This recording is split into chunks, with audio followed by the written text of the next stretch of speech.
হাবশী বেলাল রাদিয়াল্লাহু তাআলা আনহু এই যে ধারাপিটুনা এলান শুনেছেন, ও বাবাজি আমার, বলো তুমি কি যেতে চাইবে? মা জননীর কান্না বাচ্চাটার সম্মুখে, মা জননীর কান্না দেখে বেটা বলে, আম্মা এত কান্না কেন? আয় আমার বেটা, আমার কান্না একটি মাত্র দুঃখে, বিগত বছর তোমার পিতা জিহাদের মাঠে দাঁড়িয়ে শহীদ হয়ে গেছে, আমি শহীদের বিবি হতে পেরেছি রে বাবা, কিন্তু শহীদের মা হতে পারিনি, কারণ আমার উপযুক্ত বাচ্চা নাই যে আমি যুদ্ধের ময়দানে পাঠাবো। সঙ্গে সঙ্গে ওই নাবালেগ বাচ্চা বলছে, জননী কি হয়েছে? জওয়ান বেটা নাই তো কি হয়েছে? আমি তো আছি আপনার আশা পূর্ণ করার জন্য। এরকম বাচ্চা জন্ম দেন দুনিয়ায়। সন্তান দিয়েছেন না শয়তান দিয়েছেন? দেখুন, যদি শয়তান হয় ওই বাচ্চার জন্য কবরে আযাব, আর যদি সন্তান হয় ওই বাচ্চার জন্য কবরে শান্তি। আগে কি জন্ম দিচ্ছেন দেখুন। আমার জওয়ান যুবক সোনা মানিক, মা জননী কান্না করে, মা আমার কান্না, যখন কান্না করতে করতে হাসি ফুটে গেছে, বেটা সত্যি কি তুমি যাবে? সত্যি কি জিহাদের মাঠে যাবে? হুজুর, আমার ও জননী মা, আপনার চিন্তা নাই, হুজুরের মহব্বতে আপনার আশা পূর্ণ করার জন্য জিহাদের ময়দানে আমি যেতে রাজি। মা তার ছোট্ট বাচ্চাকে হাত কানা ধরে এনে নবী পাকের সম্মুখে আপনার কিনা মসজিদ নববীর কাছে দাঁড়িয়েছেন। বেলাল রাদিয়াল্লাহু তাআলা বলেন, হুজুর, অনেক যুবক এসেছেন, অনেক আপনার এসেছেন যুদ্ধ করার জন্য, তার মধ্যে একটি মা তার একটা নাবালক বাচ্চাকে নিয়ে হাজির হয়েছে, তার মনের আশা বাচ্চাটাকেও জিহাদের মাঠে নিয়ে যেতে হবে। মা বলে, আমার বাচ্চাকে নিয়ে যেতে হবে, আমি তাকে মানা করেছি, তোমার বাচ্চা বাঁচাতে যাওয়ার জন্য আমাদের অনেক ক্ষতি হবে, যুদ্ধ ঠিক মতো হবে না। মা জননী বলেন, বেলাল,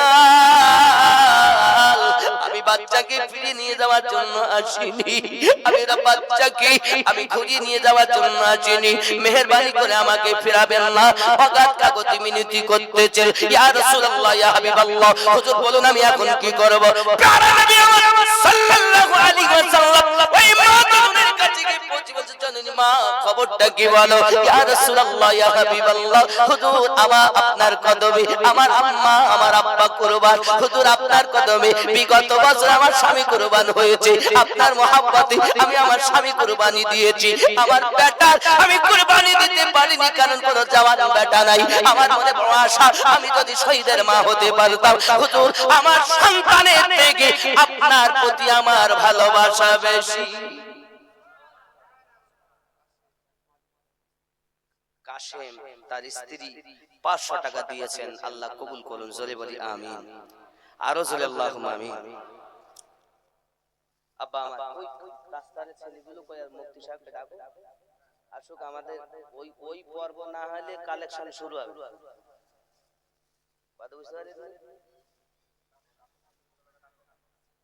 যারা দাস্তারে কেরাত যারা আছো বাচ্চারা, তোমরা এসো অবিলম্বে, মুফতি সাহেব আসবেন, বক্তব্য দিবেন।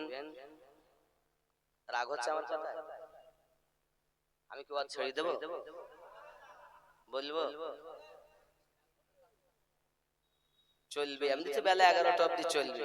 আমাদের সেক্রেটারি সাহেব বলছিলেন যে আমাদের শুক্রবার যদি না হতো তো জোহর বাদ পর্যন্ত আমাদের দোয়া খায়ের হয়, কিন্তু যেহেতু শুক্রবার, এর জন্য আমার 11। আপনি দিলেন, আপনার নাম সভাপতি সাহেব, মাদ্রাসা না জালসা? মাদ্রাসা না, আমি তা বলিনি, বলছি আপনি মাদ্রাসার সভাপতি না? ও মাদ্রাসা মানিজুল ইসলাম, আগে 10 আর এখন 20, মোট ও আগে 10 আর এই 10, মোট 20, তাহলে 20,000 হলো। আপনারা খুশি না বেজা? খুশি তো?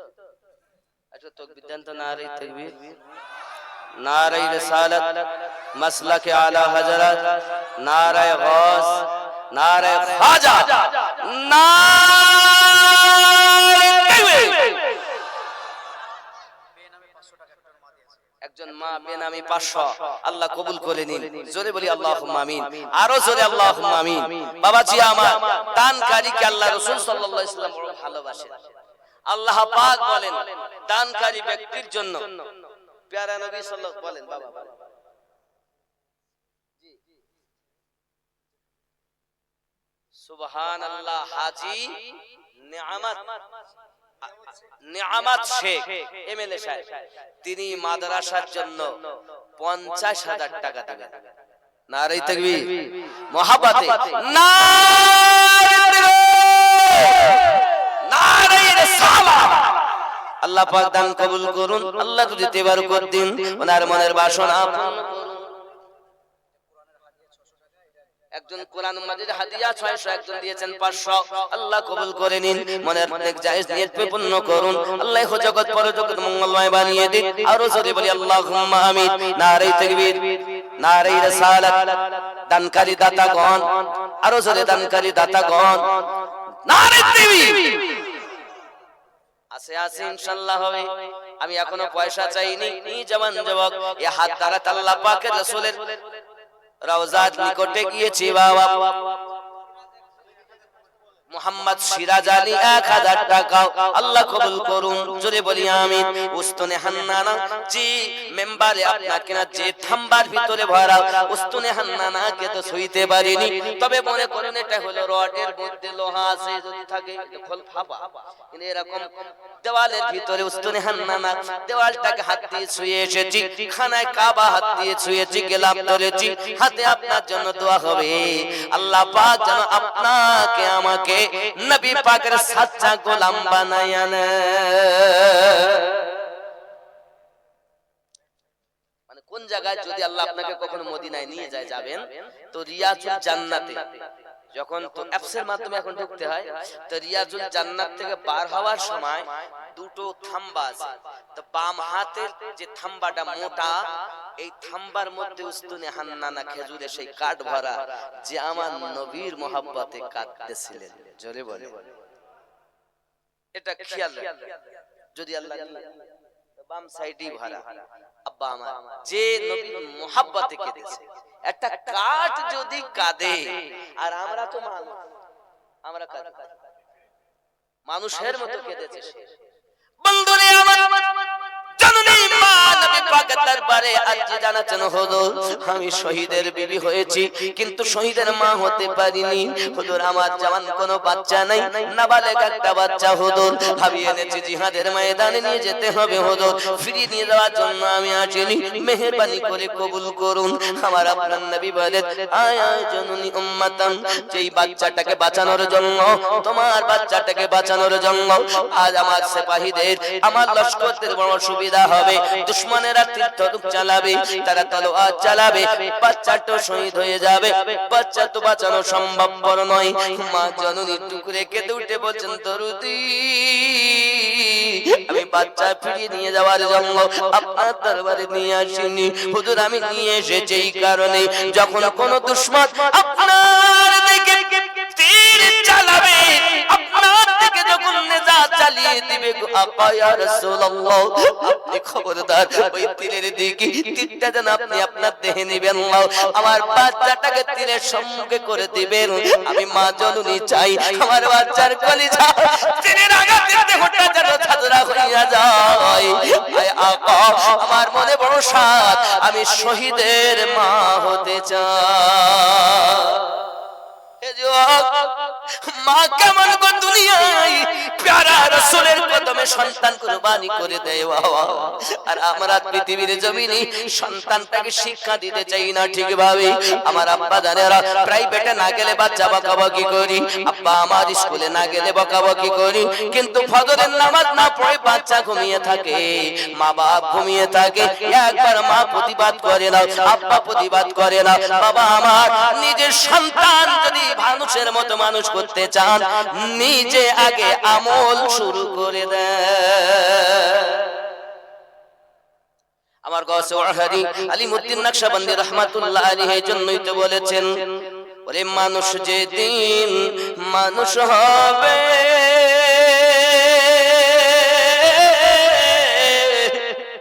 মানুষের দিন আল্লাহ পাবে রে, নইলে পশু হইয়া মারা যাবে। ইহা কোরআন শোনা যায়, দয়াল খোদা তুমি কে জানবে তোমার পরিচয়। মানুষ কোলে জন্ম নিয়ে জানি না মানুষ হয় কোথায়, কে জানাবে তোমার পরিচয়। আল্লাহুম্মা সাল্লি আলা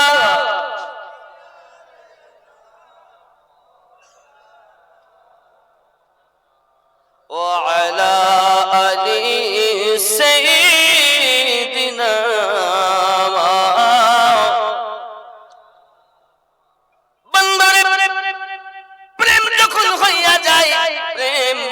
তার ভাব কিন্তু আলাদা হয়ে যায়। আব্বা আমার জওয়ান যুবকেরা, প্রেমিকের ব্যাপারটাই কিছু আলাদা। প্রেম অন্তরে যাদের একবার গেঁথে যাবে, জীবন দিবে কিন্তু প্রেম ছাড়বে না বাবা। এর নাম হলো ইশকে রাসূল, এর নাম হলো ইশকে আপনাকে ভালোবাসা। আব্বাজি আমার সোনা মানিকেরা খুব ভালো করে বুঝুন, প্যারা নবী নূরুন আলা নূর নবী সাল্লাল্লাহু আলাইহি ওয়াসাল্লাম মক্কার জমিনে রব্বে কারীমের কালাম আল্লাহ শরীফ তেলাওয়াত করছেন বাবা। এই তেলাওয়াত করা দুশমনরা পর্যন্ত আপনার তেলাওয়াত শুনতে আসতো বাবা। আবু জাহেলের মতো দুশমন নবী পাকের তেলাওয়াত শুনে সারা রাত মুগ্ধ হয়ে থাকতো। আবু জাহেলের বিবিরা তেলাওয়াত শুনে মুগ্ধ হয়ে থাকতো, দুশমনের দল তেলাওয়াত শুনে মুগ্ধ হয়ে থাকতো।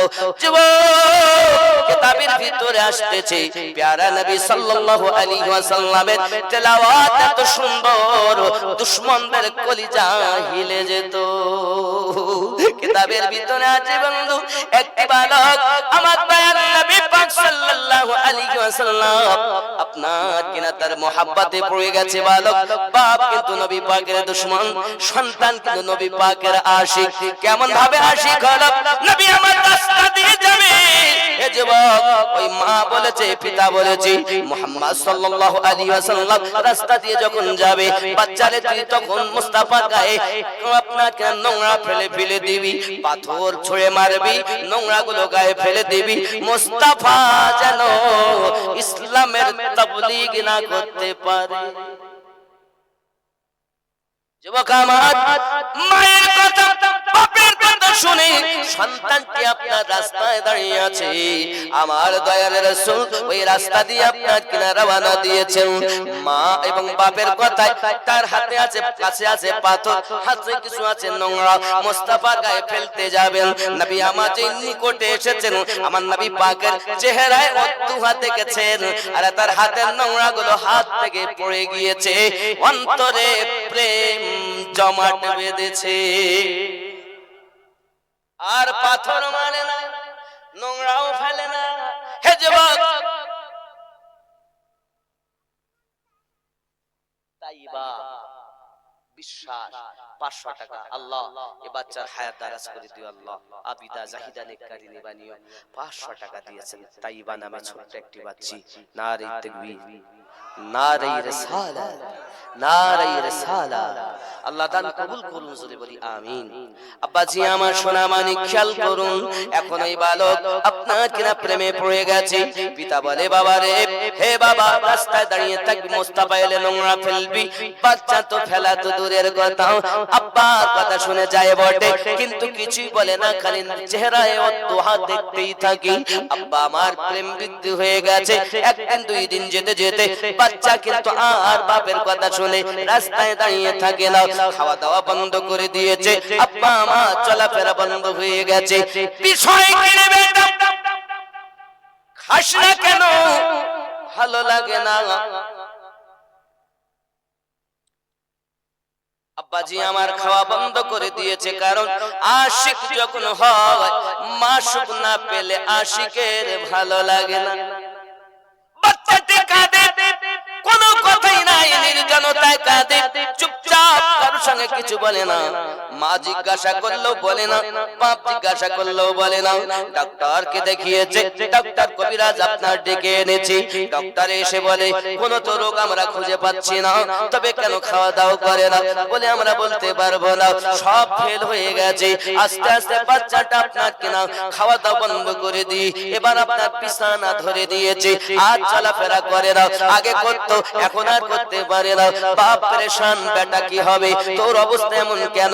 একমাত্র তুমি আমার উত্তরসূরি, এই দৌলতের মালিক তুমি হবে। এলাকার মধ্যে আমি সম্ভ্রান্ত ব্যক্তি, আমার গতিটাকে তোমাকে সামলাতে হবে। তুমি যদি এখনই এমন হয়ে যাও, তাহলে আমার এগুলো কি দেখবে? বলে পিতা তা বলতে পারবো না, তবে আমার দুনিয়ায় কিছুই ভালো লাগে না। পানি ভালো লাগে না, খাদ্য ভালো লাগে না, কিছুই ভালো লাগে না। কোন মানুষের কথা যেন আমার ভালো লাগে না। বাপ বকার চেষ্টা করো, ডাক্তার কবিরাজ দেখিয়ে কোনো ঔষধ পেলেন না, রোগ কোনো খুঁজে পাওয়া গেল না। বেটা মারা যাবে, মা জানে নিশ্চিত, মা কাঁদে, বাপ কাঁদে। বাপ এসে বলে বেটা তোর অবস্থা তো খুবই খারাপ হয়ে গেল, আমি জানি বাঁচবে না। কবিরাজরা বলেছে তুই মারা যাবি, ডক্টরেরা বলেছে তুই মারা যাবি। একবার তো শেষ যদি কোনো ইচ্ছা থাকে, আমি তোর পিতা, আমাকে নির্ভয়ে বল, আমি তোর আশাটাকে পূর্ণ করে দেব। বেটা বলে আব্বুজি আমার আশা আপনি পূর্ণ করবেন মরণের আগে। কি করব বাবা বল? ওই বাচ্চাটি ডাকতে বলে আব্বুজি যদি আমার শেষ জীবনের মতো শেষ আশাটা পূর্ণ করতে চান, তাহলে প্যারা রাসূলুল্লাহকে ডেকে আমার সঙ্গে দিদার করায়া দেন। এ বাবা, বাপ আগের মতো গর্জন করিয়া বলি তার জন্য কি করলো? যে বাচ্চাটাকে পাথর মারার জন্য, নোংরা গায়ে ফেলার জন্য আমি লালন পালন করে শিক্ষা দেই, ওই বেটা তার প্রেমে পড়ে গেছে, বাঘের মতো গর্জন করে। বেটাটাকে মারবে অতি অবশ্যই, কিন্তু বেটাকে মারতে পারে না, তার একটাই কারণ, কারণ ওয়াদা করেছে শেষ ইচ্ছা পূর্ণ করবে। বাবা এখন প্যারা রাসূলের দরবারে সংবাদ পাঠিয়েছে, যাও না যাও না, নবী পাকের দরবারে পাঠিয়ে দেওয়া হলো। আব্বাজি আমার নবী পাকের দরবারে সংবাদ, ছোট আশিক আপনার একবার জন্মের মতো তাকে দেখে যাও। সুবহানাল্লাহ। ও বাবা, বাচ্চা যদি নবী আশিক করতে পারেন, কিন্তু আপনার আমার বাচ্চারা শুধু পাবজি এবং আপনার কি খেলে, ফ্রি ফায়ার খেলে, পাবজি খেলে, শুধু বলতে মার মার। এখানকার ছেলেরা খেলে খেলে, ছোট বাচ্চা। বাবা আমার এখনো কথা ভালো করে বলতে পারে না। বাচ্চাটাকে আপনার কিনা মা জননী রান্না করে নিয়ে গেছে, ম্যাগি খাওয়াবে, অন্য খাবার খাওয়াবে, দুধ গরম করে নিয়ে গেছে, বাচ্চা খাবে না। বলে কেন? বলে আমাকে আগে মোবাইল দাও, মোবাইল চলবে তারপর গিলবে। এখানকার ছেলেরা এরকম করে টরে না। বলে আমার জননী পেটে বাচ্চা যাওয়া থেকে তুমি সিরিয়াল দেখা বন্ধ করনি, সিনেমা দেখা বন্ধ করনি, আল্লাহর কোরআন মোতাবেক জীবন গঠন করতে পারোনি। রাসূলুল্লাহ বলেন সন্তানের চরিত্র ভালো হওয়ার জন্য মায়ের 3 ভাগ দায়িত্ব, আব্বার 1 ভাগ দায়িত্ব। বাচ্চাগুলো ভিতগুলো যদি মজবুত করে দিতে পারে তার পিতার মাতা, ওই বাচ্চার উপরে ছাদ যখন দেবে, ভিত যদি মজবুত হয়, ওই ভিতের উপরে ছাদ দিলে ছাদে আর কোনো অসুবিধা হবে না, ভাঙার কোনো আপনার কিনারে থাকবে না, পড়ে যাবার কোনো গ্যারান্টি থাকবে না। আর ভিত যদি হয় দুর্বল, টিনের ঘর করতে হবে, ছাদ দেওয়া যাবে না।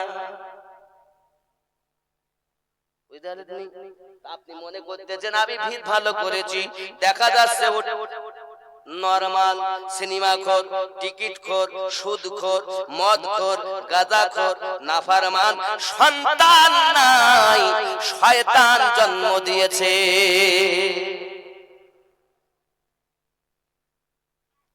নিজে ভালো হও, ভালো হও। আমার কাছে ওয়াহারি জন্য বলেছেন তুমি নিজে আগে ভালো হলে ওগো দুনিয়া হবে ভালো। নিজে মন্দ কর্ম করে পরকে কেন মন্দ বলো, দুনিয়া হবে ভালো। ওগো যে ভালো হওয়ার তরে, চল না রে মন পীরের দারে রে। এখন পীর আল্লাহ খেলাফতিও সব পথে বিক্রি হচ্ছে, যাত্রার খেলাফত উপযুক্ত না হলে খেলাফতের যোগ্য, কাম ক্রোধ লোভ মোহ মৎসর্য বিলীন করতে পারে খেলাফত। তরিকতের মাল নাই ওর কাছে, কথা বুঝতে পেরেছে? খেলাফত দেওয়া যাবে শরিয়ত অর্ডার করে, কিন্তু ভিতরই তার আল্লাহ বলে, ওর কাছে বায়াত হলে আপনি কিছু পাবেন। অরিজিনালের কাছে বায়াত হন, নিশ্চিত আপনার পীর রাসূলে পাকের সঙ্গে আপনার দিদার করাবে। হাসরের ময়দানে এই পীরের সঙ্গ ধরে আল্লাহ আমাদেরকে আহ্বান করবেন। প্রমাণ সূরা বনী ইসরাঈল আয়াত নাম্বার ৭১। জোরে বলুন সুবহানাল্লাহ। আল্লাহু আকবার। একটু উঠে দাঁড়ান, মুফতি সাহেব আসছেন, উঠে দাঁড়ান, আলেমে দ্বীন আসছেন, নারে তাকবীর।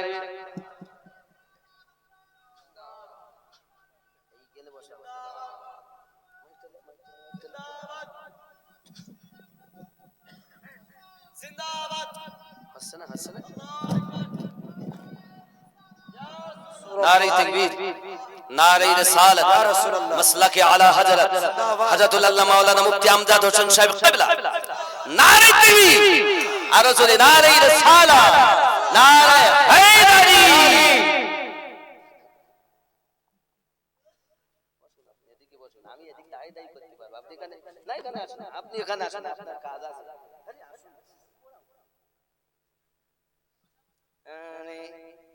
আপনার দাঁড়িয়ে থাকবেন না বসবেন? আমি এবার দাঁড়িয়ে দাঁড়িয়ে কম। রাগ করছেন? রাগ করেননি তো? দেখেন আলেমে দ্বীনে জিয়ারত করেন, আপনাদের চিনাতে হবে না, চেনেন। চেনা বাওনের পইতে লাগে, যে বাওন কেউ চেনে না তার পইতে দিয়ে চেনে। এসব বাওন সব চেনা বাওন। আব্বাজি খেয়াল করতে হবে,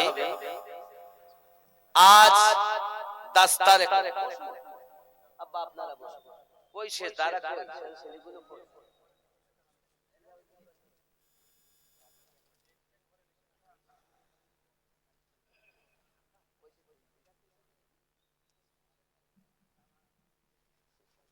এ দেখেন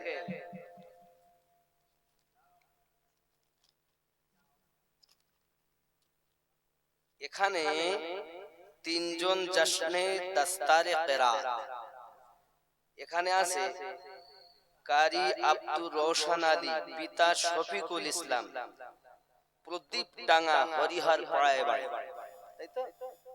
ওনার আব্বা রওশন আলী সাহেব নাকি? এই যে রওশন আলী, এনার আব্বার নাম শফিকুল ইসলাম। তা শফিকুল ইসলাম সাহেব আছেন? আপনার ছেলে কিরাত দাস্তার পাবে, আছেন কি? দয়া করে একটু আসবেন।